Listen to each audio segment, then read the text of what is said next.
Es hermoso continuar el estudio del libro del Apocalipsis. Hoy vamos a estudiar una de las iglesias, la segunda iglesia, en la que hace referencia a algunas características que tienen que ver con aquel tiempo y también con el tiempo histórico. Nos referimos a la iglesia de Esmirna. Apocalipsis, el capítulo 2, versículo del 8 al 11. Escribe el ángel de la iglesia en Esmirna, el primero, el postrero, el que estuvo muerto y vivió, dice esto: yo conozco tus obras, tu tribulación, tu pobreza y la blasfemia de los que se dicen ser judíos y no lo son, sino sinagoga de Satanás. Mis amigos, este es uno de los cuadros interesantes. La iglesia cristiana había pasado por momentos difíciles. El inicio fue difícil, pero hoy es todavía más. En esta etapa en la que estamos leyendo la Escritura, nosotros vamos a encontrar muchas cosas interesantes.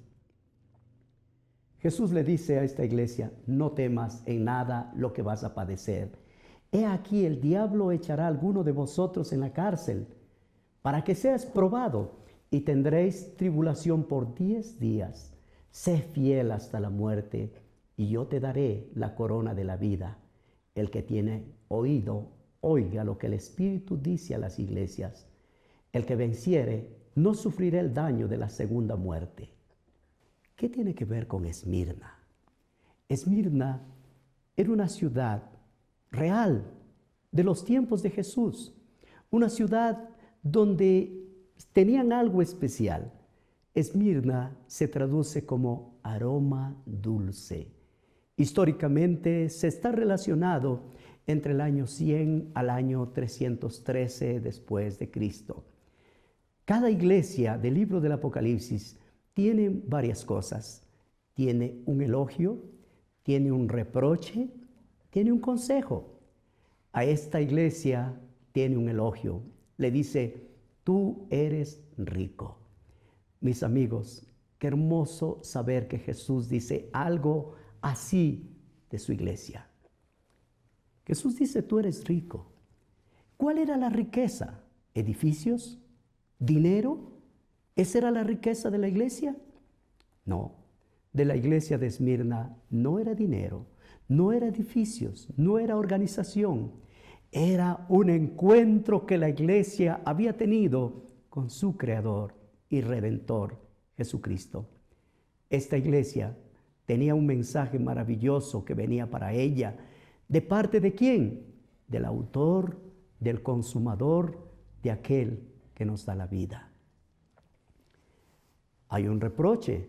No, esta iglesia no tiene reproche. ¿Por qué no tiene reproches? Simplemente porque es una iglesia que está de acuerdo al corazón de Dios. Esta iglesia está en la mente y en el corazón de Dios. Pero hay un consejo. ¿Cuál es el consejo? El consejo es hermoso. No temas en nada. Sé fiel hasta la muerte. ¡Qué hermoso! El consejo: no temas, no tengas miedo. Vas a tener problemas y vas a tener dificultades, sí, pero sé fiel. Y sé fiel hasta la muerte. Pero también tiene una promesa. ¿Cuál es la promesa? Te daré la corona de la vida. Mis amigos, esto realmente era impresionante. Esta iglesia iba a recibir algo maravilloso: la corona de la vida. ¿Qué había en Esmirna? En Esmirna había un santuario dedicado a la diosa Némesis. Policarpo fue obispo de esa iglesia, pero Policarpo fue uno de los primeros mártires de aquel tiempo.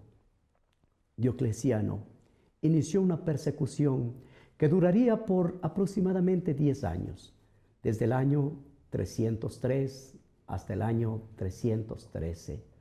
Una persecución, la persecución a los cristianos que respondían ante sus enemigos de una manera impresionante. ¿Cómo respondían ellos? Cuando eran maltratados, cuando eran llevados a las cárceles, cuando estaban en momentos difíciles, ellos oraban. ¿Por quiénes oraban? No por ellos. Oraban por sus enemigos. Oraban por aquellos hombres que los habían tomado presos. Oraban por aquellos hombres que les habían quitado la familia. Oraban por ellos. ¿Por qué? Porque veían en esos seres humanos, seres usados por Satanás, cuando ellos iban a la cárcel o cuando iban a la pena de muerte, había un canto en su voz. Qué lindo, de su boca salía una alabanza al Dios Todopoderoso. Y esta era una forma de religión extraordinaria. ¿Por qué? Porque estas personas encontraban consuelo, ánimo en las promesas maravillosas de Dios. Es en ese tiempo cuando los hijos de Dios aprendieron a confiar en Dios aún a costa de su propia vida. Ser cristianos no era fácil en ese tiempo.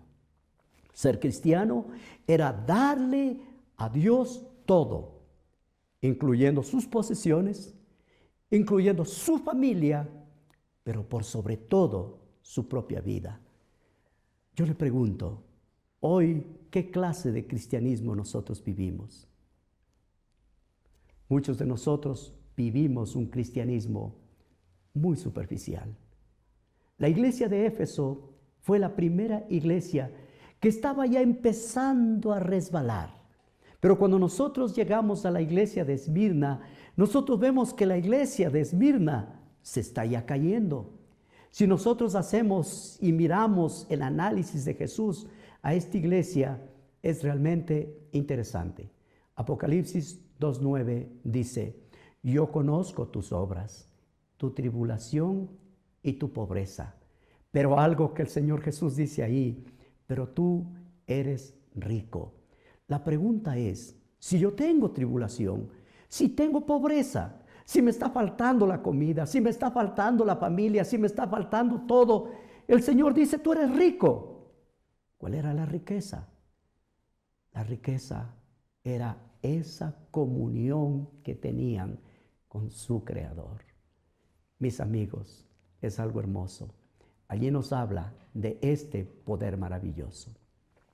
Pero menciona algo más: la blasfemia de los que dicen ser judíos y no lo son, sino sinagoga de Satanás. ¿Qué es esto de ser sinagoga de Satanás? Primero, la frase, ser judío. No está hablando de ser judío en realidad. La palabra judío y cristiano era igual en ese tiempo. ¿Por qué? Porque los judíos y los cristianos tenían algo en común. Pedro era judío, Juan era judío, y todos los que se habían convertido a Cristo eran judíos. Ellos guardaban el día de reposo del sábado, pero se dicen ser judíos y no lo son. Ellos estaban viviendo en un lugar que el Señor Jesucristo lo llama como sinagoga de Satanás. Y nos menciona la palabra tribulación. Es un sinónimo de aflicción bajo presión. Son los problemas que vienen, esos problemas que vienen de afuera. No eran problemas que había dentro de ellos, eran problemas psicológicos que le preocupaban a la iglesia. Esta iglesia era una iglesia fiel y Jesús le ofrece un consejo maravilloso a la iglesia.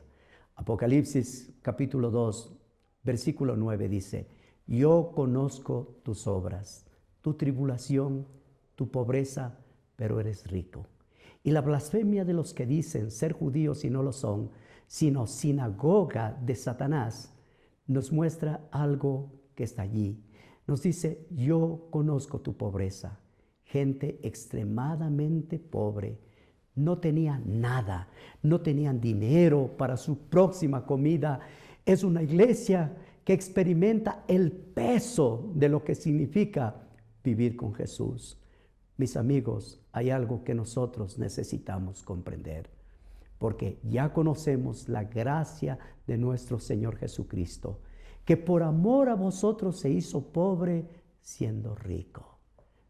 Mis amigos, Jesús estaba mostrando a la humanidad que Él dejó su trono de gloria para venir a esta tierra. Se hizo pobre, nació en un pesebre en Belén. Él era rico, era el Rey de Reyes, Señor de Señores, como vimos en los capítulos anteriores. Él era el Dios Todopoderoso, el que caminaba en medio de los candeleros de oro, el Señor Todopoderoso. Nosotros ahora vemos esta iglesia, una iglesia que está pasando por pobreza, pero a pesar de todas esas pobrezas, ellos eran ricos. Jesús dice algo maravilloso: yo conozco tus obras, tu tribulación, tu pobreza. Mis amigos, Dios conoce todo lo que pasa en medio de nosotros.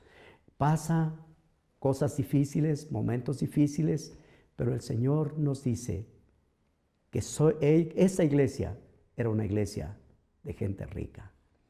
Ricos no en cosas materiales, ricos en las cosas que tienen que ver con nuestro Dios, en las cosas que Jesús vino a hacer. Este es un contraste con la iglesia de la Odisea, que se considera rica, pero la Biblia dice que son unos miserables. Esta es una iglesia que son pobres, pero a los ojos de Dios son ricos. Esta es una iglesia que está pasando por grandes pruebas, una iglesia abusada, al igual que hicieron con Jesús. Lo difícil es que poder soportar estas pruebas y estos momentos difíciles hacen a la iglesia una iglesia diferente. Pero las palabras de Jesús son maravillosas. No temas en nada lo que vas a padecer. He aquí que el diablo echará a alguno de vosotros en la cárcel para que seáis probados y tendréis tribulación por 10 días. Sé fiel hasta la muerte, yo te daré la corona de la vida. No era solo una iglesia con presión, era una iglesia que iba a sufrir y sufrir hasta la muerte. La muerte y la cárcel era lo que les esperaba. Pero Jesús les dice y los anima: no temas en nada. No temas lo que vas a padecer. El diablo te va a echar a alguno de vosotros en la cárcel para que seáis probados. Tendréis tribulación por 10 días. Sé fiel hasta la muerte. Yo te daré la corona de la vida. Esto nos recuerda el libro de Daniel. Recuerden ustedes que el libro de Daniel y Apocalipsis son paralelos. El libro de Daniel es el Apocalipsis del Antiguo Testamento. Y allí nosotros vemos que ellos pasaron por muchas pruebas. ¿Quieren recordar una de ellas?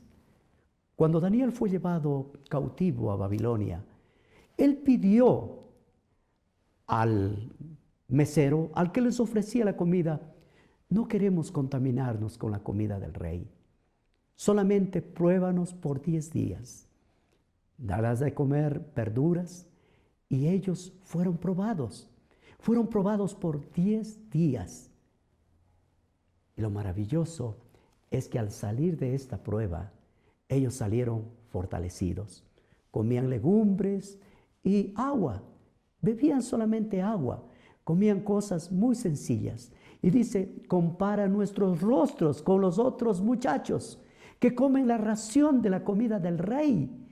Y después de que ellos fueron probados, su rostro era diferente a los demás.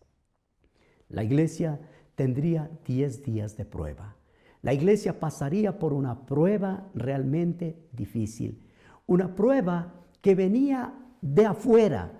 Una prueba de abuso, de maltrato, peligros de ir a la cárcel, de persecución y de muerte.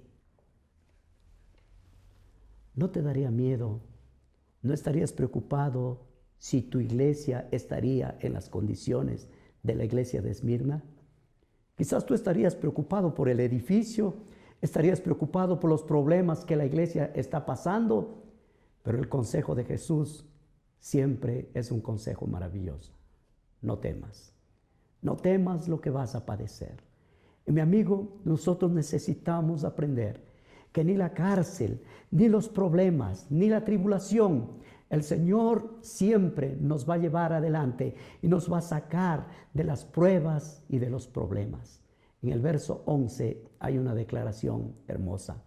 El que tiene oído, oiga lo que el Espíritu dice a las iglesias. El que venciere no sufrirá el daño de la segunda muerte. Aquí hay una declaración interesante. Dice, no tengas miedo. La iglesia está preocupada. La iglesia tiene miedo. Sí, está preocupada. Pero Jesús dice, y dice de una manera hermosa, no tengas miedo. Yo sé que tienes persecución desde afuera. A esto llamamos estrés. Hoy nosotros vivimos en un tiempo muy difícil.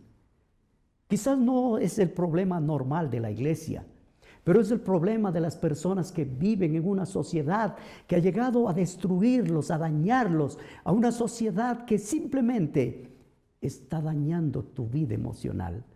A esto es lo que nosotros llamamos una sociedad que vive bajo estrés. Pero no aumentan la presión dentro de la iglesia. La presión venía de afuera. Allí, en esta iglesia, había presión afuera, pero dentro de la iglesia había paz. Dentro de la iglesia había amor. Dentro de la iglesia había gente que sentía la ternura, el amor. Los cristianos se amaban los unos a los otros.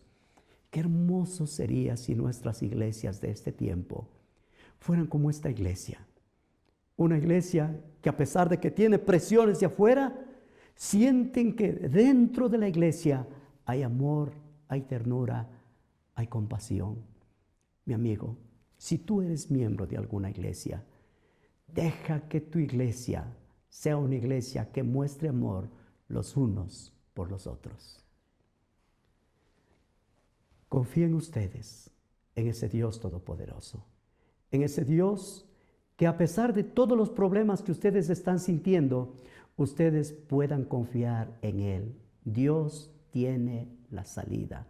Esa salida maravillosa, esa salida que nos hace llevar adelante todos los planes que nosotros tenemos y proponemos. El Señor nos habla y nos habla de una cosa maravillosa. Esta iglesia iba a tener tribulación por 10 días. ¿Qué eran estos 10 días? Cuando la Biblia habla días, se refiere a años. En la Escritura vamos a ver un poco más adelante cuando nos dice que día en profecía equivale a años. Día por año te he dado. Qué hermoso saber que Dios nos da instrucciones. Sé fiel hasta la muerte, yo te daré la corona de la vida. ¿Cuál es el segundo consejo que el Señor nos da? El Señor les habla de una manera maravillosa. Sé fiel hasta la muerte. ¿Qué es lo que está diciendo? Continuemos siendo fieles. Qué hermoso cuando uno es fiel. Dice, el que es fiel en lo poco, en lo mucho te pondré. Entra en el gozo de tu Señor. Mis amigos, cuando vengan las pruebas, cuando vengan los problemas, aprendamos, continuemos siendo fieles. El Señor, Dios Todopoderoso, no abandona a sus hijos en medio de las pruebas. No abandona a su iglesia en medio de la tribulación. Dios no nos abandona, no importa lo que pase a tu alrededor. La mano poderosa de Dios está contigo. Apocalipsis capítulo 2, versículo 11 nos dice, el que tiene oído, oiga lo que el Espíritu dice a las iglesias. El que venciere no sufrirá el daño de la segunda muerte. Aquí hay un tercer consejo maravilloso de Jesús. El consejo de Jesús es, escuchen al Espíritu Santo. Dejen que el Espíritu calme vuestro corazón. Dejen que el Espíritu de Dios les quite el miedo. Dejen que el Espíritu Santo toque tu corazón. Mantén tus ojos en el galardón. Mantén tus ojos en la recompensa que Jesús tiene para su pueblo. ¿Cuál es esa recompensa? Esa recompensa es realmente maravillosa. No temas en nada. No temas lo que vas a padecer. Vas a ir a la cárcel, vas a ser probado, vas a pasar por tribulación por 10 días, pero sé fiel. Y dice ahora, yo te daré la corona de la vida. ¿Cuál es esa promesa? La corona de la vida. Esa corona de los reyes es una corona para los hijos fieles de Dios. Si tú eres fiel, Dios tiene para ti una corona de vida. Y tú vas a decir, ¿yo qué hago con una corona? En la antigüedad, la corona era la máxima distinción que podía tener un ser humano. ¿Por qué? La corona era para el rey. Y Dios te dice que de ti, que has pasado por pruebas, que has pasado por dificultades, que estás pasando por momentos difíciles, el Señor quiere que tú tengas la corona de la vida. Él quiere que seas un rey, pero un rey para vida y para vida eterna. Qué hermoso cuando podemos pensar así. La corona de la vida. Hay poderes en este mundo que pueden quitarte la vida, pero nadie puede quitarte la vida eterna. Hay una corona de vida eterna para cada uno que confía en Cristo Jesús. Van a tener el privilegio de evitar la muerte segunda. Es algo que da miedo. Mis amigos, la muerte segunda es la muerte que tendrán todos aquellos que dejaron a un lado a Cristo Jesús y que se preocuparon solamente por las cosas de este mundo.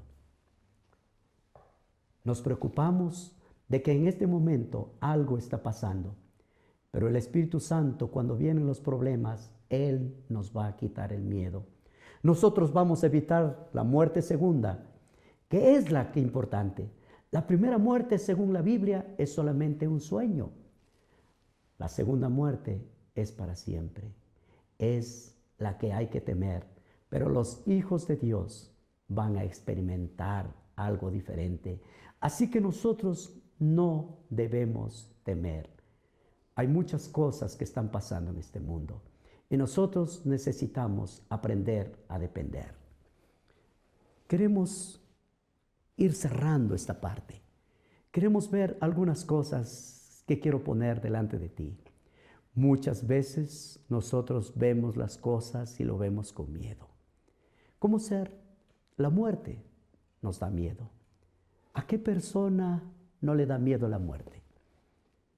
Cuando muere alguien, tú sientes una angustia, una desesperación dentro de ti. Y tú dices, lo he perdido para siempre. La gente mayormente tiene miedo a la muerte. Y eso es normal. El tener miedo es normal. A aquellas personas que están pasando por pruebas, aquellos que están pasando por momentos difíciles, aquellos que han perdido la dignidad, que han perdido la familia, ellos sienten miedo. Yo te digo una cosa, yo vivo en un país donde hay millones de personas que viven con miedo. ¿Quiénes son estas personas que viven con miedo? Son personas que emigraron a los Estados Unidos, que no tienen una residencia, que no tienen un estatus, que no tienen nada. Solo trabajan, envían dinero para sostener sus familias, pero viven con temor. Cuando son detenidos por la policía, ellos tienen un miedo terrible. El mayor miedo que ellos tienen es ser deportados del país. Y ese miedo invade el corazón de las familias. ¿Por qué? Porque para su familia se pierde todo. Para estas familias inmigrantes se pierde el sustento para sus familias que viven lejos. Mi amigo, es difícil vivir lejos. Es difícil no tener protección. Es difícil ser un extranjero. Pero a pesar de sus problemas, quizás tú estás viviendo en un país donde no es tu país. Añoras tu familia, añoras tus hermanos, añoras lo que más amas. Y eso te produce tristeza, te produce dolor. Pero el Señor dice, sé fiel, no temas. Yo soy tu Dios que te sustento. Yo soy tu Dios que te doy el poder. Yo soy el Dios que te doy el ánimo que tú necesitas. Miedo a la gente abusadora. Ese es uno de los problemas serios. Hay gente que tiene miedo a los violadores. Hay gente que tiene miedo de ser dañado. Jesús también tiene un mensaje para ti. No temas lo que vas a padecer. No temas. Mi amigo, si hay algo que Jesús quiere que aprendas, es a confiar en Él. No importa lo que esté pasando a tu alrededor, siempre habrá una esperanza maravillosa. La pregunta es, ¿cómo no tener temor? San Juan, primera epístola de San Juan, capítulo 4, versículo 18, nos dice: en el amor no hay temor, sino que el perfecto amor echa fuera el temor, porque en el temor lleva en sí castigo, donde el que teme no ha sido perfeccionado en el amor. Nosotros debemos amarnos, porque Él nos amó primero. Los que aman a Dios no tienen miedo, porque aprendieron a confiar en Dios en cualquier circunstancia. En el peligro, en la enfermedad, en la angustia, confía en Dios. Dios es el que nos da todas las cosas y Él nos permite pasar por las pruebas, pero Él también nos trae bendición, nos trae paz, nos trae sanidad, nos trae salud. Sabemos que los que aman a Dios, todas las cosas les ayudan para bien a los que con un propósito han sido llamados. Yo te pregunto, ¿para qué has sido llamado? Hay cosas que necesitas aprender. Confía en Dios. No importa las pruebas que estés pasando. Dios te bendiga. Vamos a continuar el estudio. Yo espero que tú te animes para seguir adelante.